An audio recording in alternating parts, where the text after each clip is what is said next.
बिस्मिल्लाहिर्रहमानिर्रहीम। मन काना साइनन लिनफ्से हाफिज़न लिदीने मुतीअन लिअम्र मौला मुखालिफन लिहवा फलिलअवाम अन युक़ल्लिदूहुम। मेरे नौजवान भाइयों और बहनों, हमारी कौम के उभरते हुए सितारों, मैं मुख्तसर वक्त में तक़लीद के हवाले से दो बातें आपकी खिदमत में पेश करना चाहता हूँ। पहले मरहले में तक़लीद की अहमियत है, दूसरे मरहले में तक़लीद का मसला है। ये दोनों बात नहायत इख्तिसार के साथ देखें। 11वें इमाम की हदीस है जो मैंने आपके सामने पेश की है, और जिन लफ्ज़ों में मैंने हदीस पेश की उसमें ज़रा सी तब्दीली के साथ दूसरे लफ्ज़ों में भी बाज़ किताबों में और मोतबर किताबों में यह हदीस मौजूद है कि इमाम ने फरमाया है, मन काना मिनल फ़ुक़हा में से जो शख्स ऐसा हो, उसकी खुसूसियत बताई कि अपने दीन की हिफाज़त करने वाला हो और हवा और हवाए नफसानी का मुखालिफ हो, अपने रब के मौला के अवामिर का इताअत गुज़ार हो, मोती व फरमाबरदार हो, और जिसके अंदर इस तरीके की शर्तें पाई जाती हों जो हम आम तौर पे फ़ुक़हा के लिए बयान करते हैं। अवाम की ज़िम्मेदारी यह है कि उसकी तक़लीद करें। लफ्ज़ तक़लीद का इस्तेमाल हुआ है। तक़लीद कोई ऐसी चीज़ नहीं है कि जो उक़ला से या सीरत उक़ला से हट कर के हो, अक़लानियत से मावरा चीज़ हो। तक़लीद एक कॉमन सेंस की बात है। हम अपनी रोज़मर्रा की ज़िंदगी में भी जिस फ़न का जो माहिर होता है, उस फ़न के माहिर के पास अपनी ज़रूरतें पूरी कराने के लिए जाते हैं।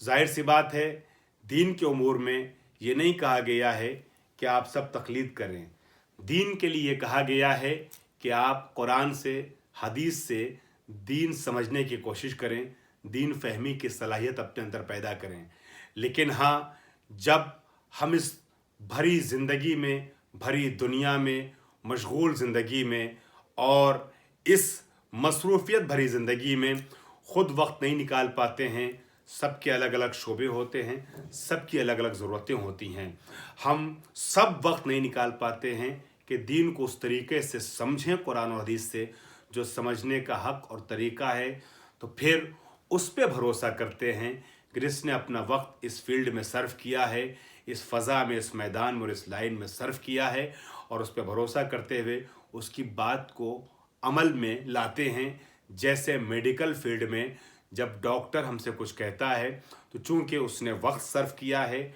मेहनत की है, पढ़ाई की है, तो डॉक्टर जो दवा तजवीज़ करता है, जो दवा बताता है,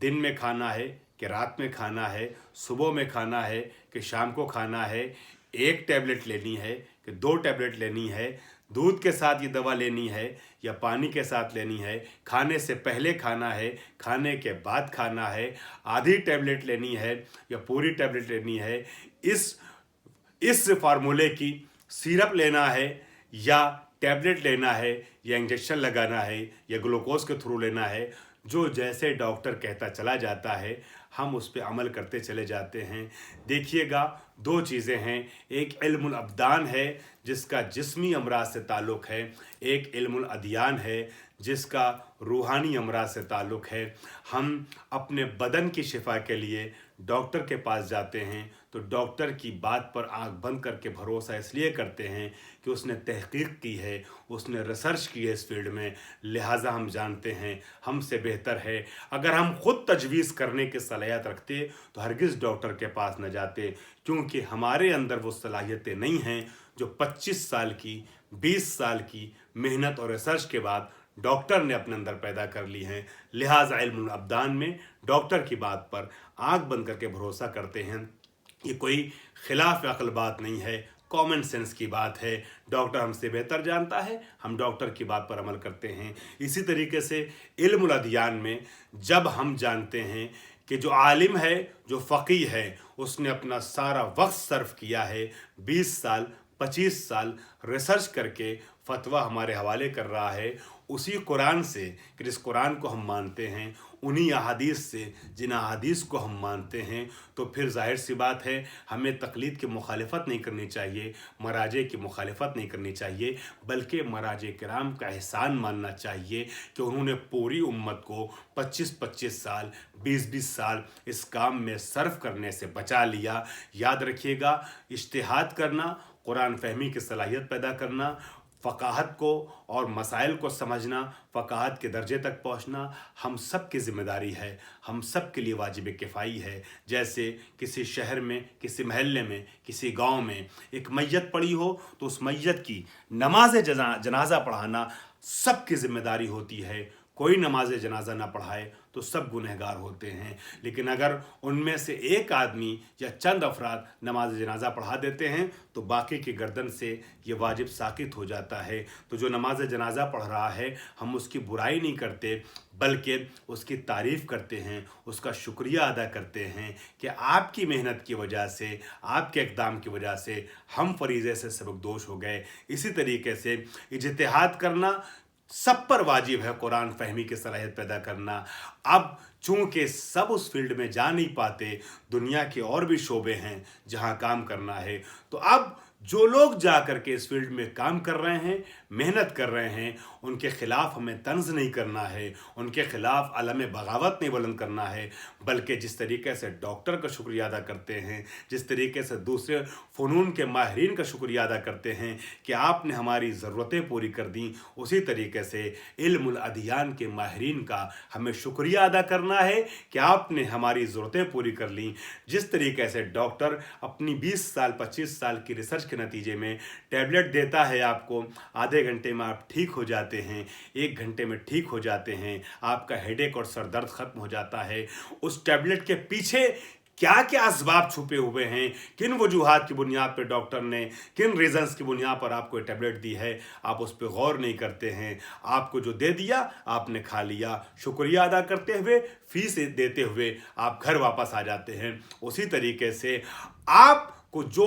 2 लाइन का फतवा फ़क़ीह दे रहा है, चाहे वो अज़ादारी के मसाइल हों, चाहे वो नमाज और रोज़े के मसाइल हों, चाहे चाँद के मसाइल हों, चाहे तक़लीद के मसाइल हों, उन मसाइल में इस 2 लाइन की तहरीर के पीछे 20-20 साल 25-25 साल की रिसर्च छुपी होती है। अगर आप नहीं कर सकते हैं तो जो फ़क़ीह बता रहा है आप आँख बंद करके उस पर अमल कर लीजिए, और पढ़े लिखे और एक्सपर्ट लोगों की बात पर आंख बंद करके अमल जो इंसान कर लेता है उसी को तकलीद कहा जाता है। ये अलग बात है, हम ज़राअत के मैदान में, हम तबाबत के मैदान में, हम दूसरे मैदानों में इस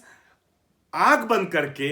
एक्सपर्ट की बात के मान लेने को तकलीद का नाम नहीं देते हैं। इल्म दीन के उमूर में एक्सपर्ट के और माहिर की बात के, माहिर के नज़रियात को और माहिर की बात के मान लेने को एक इस्तिलाह के तौर पे तकलीद के लफ्ज़ का इस्तेमाल करते हुए बयान करते हैं। तो ये कोई अनोखी चीज़ नहीं है। मसले के लिहाज से अगर देखा जाए तो मसला भी यही है कि हर इंसान के लिए ज़रूरी है दीन पर अमल करने से पहले और दीन के फतावा पर अमल करने से पहले नियत करें और किसी एक फ़क़ीह को मुअय्यन करें जो आपकी नज़र में 10 या 12 या 15 फ़ुक़हा में सबसे बेहतर फ़क़ीह हो। फ़ुक़हा की तादाद ज़्यादा होना अच्छी बात है, इसमें ऐब नहीं है, लेकिन जो आपकी नज़र में उन सबसे बेहतर हो उसका इंतखाब आपको करना है। ख़ुद सलाहियत रखते हैं इंतखाब की तो आप इंतखाब करेंगे कि हमें किस फ़क़ीह के फ़तवे पर अमल करना है और उसकी किताब अपने पास रखना है, तौज़ीउल मसाइल अपने पास रखना है। अगर आप इंतखाब करने की सलाहियत नहीं रखते हैं तो फिर आप अपने से बेहतर अफराद की तरफ यहाँ भी रुजू करेंगे, 2 पढ़े लिखे लोगों की गवाही लेंगे, उलमा से पूछेंगे, मालूम करेंगे, کون بہتر فقی ہے اس کی بات پر عمل کریں گے۔ بالکل سمپل سی اور کامن سینس کی بات ہے جس کو لوگوں نے الجھا کے پیش کرنے کی کوشش کی ہے، یہ کوئی غیر عقلی چیز نہیں ہے۔ لہٰذا میں اپنے تمام نوجوان بھائیوں اور بہنوں سے یہی پیغام دینا چاہوں گا، نوجوانوں سے گفتگو کرتے ہوئے اس چھوٹی سی کلپ میں، کہ آپ دنیا کے بہکاوے مت آئیے، بلکہ اس عقلی فیصلے کا اپنی عقل سے، اس عقلی مسئلے کا اپنی عقل سے فیصلہ کیجئے، تو آپ کو خود نظر آئے گا کہ تقلید ایک اچھی چیز ہے، اور جن کی تقلید کی جاتی ہے، جو مراجع کرام ہیں، وہ معتبر شخصیتیں ہیں جو ہمارے کام کو آسان بنا کر کے ہمارے لیے پیش کر رہے ہیں۔ وآخر دعوانا ان الحمدللہ رب العالمین۔